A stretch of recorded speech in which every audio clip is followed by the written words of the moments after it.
സാൽകൃത ബാങ്കുകൾ മുതൽ new generation ബാങ്കുകൾ വരെ എത്തി നിൽക്കുന്ന നമ്മുടെ സമൂഹത്തിനു മുമ്പിൽ ഒരു ബാങ്ക് കൂടി പരിചയപ്പെടുത്തുന്നു, ബാങ്ക് ഓഫ് സിയോൺ. നിക്ഷേപകർക്ക് ആകർഷകമായ പലിശ ഈ ബാങ്ക് വാഗ്ദാനം ചെയ്യുന്നു. ഇവിടെ ഹ്രസ്വകാല നിക്ഷേപങ്ങൾ സ്വീകരിക്കുന്നതല്ല. ലോകത്തിലുടനീളം ബ്രാഞ്ചുകളുള്ള ഈ ബാങ്കിൽ നിങ്ങളുടെ നിക്ഷേപങ്ങൾ ഡെപ്പോസിറ്റ് ചെയ്യുക. നിങ്ങളുടെ നിക്ഷേപങ്ങൾ കള്ളൻ മോഷ്ടിക്കാതെയും ചിതൽ, തുരുമ്പ് എന്നിവ ഏൽക്കാതെയുമുള്ള ലോക്കറിലാകും സൂക്ഷിക്കുക. ദൈവവചനമെന്ന ഇരുവായ്പാഴത്തിലുള്ള പാടാകുന്ന വേദപുസ്തകമാണ് ഈ ലോക്കറിന്റെ താക്കോൽ.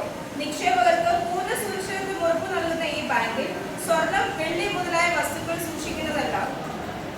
തീയിൽ അഴിഞ്ഞു പോകാത്തതും നിങ്ങളുടെ പ്രവൃത്തികളാകുന്ന നിക്ഷേപങ്ങൾ ഇവിടെ സ്വീകരിക്കുന്നതാണ്. ആരെ വിഴുങ്ങേണ്ടെന്ന് ചിന്തിച്ച് അലറുന്ന സിംഹം എന്ന പോലെ നടക്കുന്ന ശത്രു ഈ ബാങ്കിനെ ആക്രമിക്കാൻ സാധ്യതയുണ്ടെങ്കിലും ദൂതവൃത്തത്തിന്റെ ശക്തമായ കാവൽ ബാങ്ക് ഉറപ്പു നൽകുന്നു. ബാങ്കിൽ അംഗത്വം എടുത്തു കഴിഞ്ഞാൽ സ്നേഹം, സന്തോഷം, സമാധാനം, ദീർഘക്ഷമ തുടങ്ങിയ 9 തരത്തിൽ പരം വായ്പകൾ ഇവിടെ നിന്ന് നൽകുന്നുണ്ട്. എന്നാൽ വായ്പകളാണെങ്കിൽ തന്നെയും അത് തിരിച്ചടയ്ക്കേണ്ടതില്ല എന്നുള്ള പ്രത്യേകതയും ഇതിനുണ്ട്. മറ്റുള്ളവർക്ക് ഉപയോഗയോഗ്യമാകും വിധത്തിൽ ഈ വായ്പകൾ യഥേഷ്ടം ഉപയോഗിക്കാവുന്നതാണ്.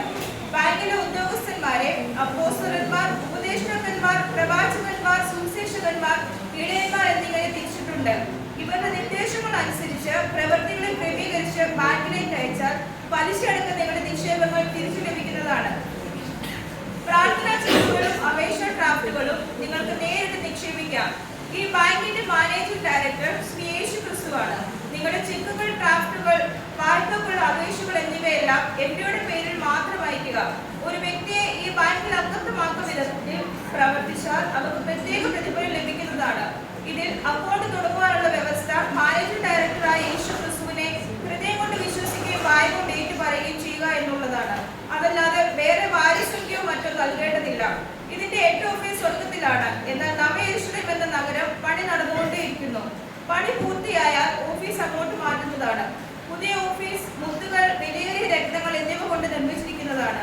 ഈ ബാങ്കിൽ അംഗമാകുന്നതിന് നിങ്ങളുടെ അഴുക്കും അന്ധകാരവും എന്ന പഴയ പാസ്പോർട്ട് മാനേജിംഗ് ഡയറക്ടർ ശ്രീ യേശു ക്രിസ്തുവിന്റെ കരങ്ങളിൽ നൽകുമ്പോൾ ഡയറക്ടർ പഞ്ഞി പോലെ വെണ്മയാക്കി തിരികെ നൽകുന്നു.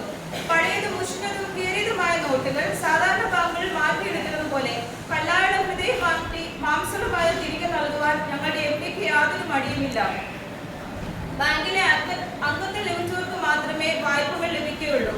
പ്രാർത്ഥനാ ചെക്കുകളും അപേക്ഷാ ഡ്രാഫ്റ്റുകളും ബാങ്കിൽ നിക്ഷേപിക്കുമ്പോൾ വളരെ ജാഗ്രതയോടെ മറ്റു ചിന്തകളൊന്നും ഇല്ലാതെ നിക്ഷേപങ്ങൾ ബാങ്കിൽ എത്തിയെന്ന് ഉറപ്പുവരുത്തുക. പ്രാർത്ഥനാ ചെക്കുകളും അപേക്ഷാ ഡ്രാഫ്റ്റുകളും മധ്യസ്ഥകൾ മുഖാന്തരം സ്വീകരിക്കുന്നതല്ല, നേരിട്ടെത്തിക്കുക. നിങ്ങൾ ബാങ്കിലെ സ്ഥിരം നിക്ഷേപകരാണെങ്കിൽ നവയെരുശലേം ടൗണിലെ ഹൃദയഭാഗത്ത് നിങ്ങൾക്ക് മനോഹരമായ ഒരു വീട് സൗജന്യമായി നൽകുന്നു. മാത്രമല്ല 1000 10,000 നിക്ഷേപകരുടെ മുമ്പിൽ വെച്ച് പ്രത്യേക പാരിതോഷം ഡയറക്ടർ നേരിട്ട് നൽകുന്നതാണ്. ശ്രദ്ധിക്കുക, എംഡി നിങ്ങളുടെ പഴയ പാസ്പോർട്ട് ആകുന്ന ഹൃദയവും വെരിഫിക്കേഷൻ ചെയ്തത് പുതിയത് തന്നു കഴിഞ്ഞാൽ അതിൽ പിന്നെ പക, പിണക്കം, അസൂയ തുടങ്ങിയ നിഷ്പ്രവൃത്തികൾ ഉണ്ടാകുവാൻ പാടില്ല. ഈ ബാങ്കിൽ തട്ടിപ്പോ വെട്ടിപ്പോ നടപ്പാൻ പാടില്ല. നടത്തിയാൽ കിട്ടുന്ന ശിക്ഷ ഭയാനകമാണ്.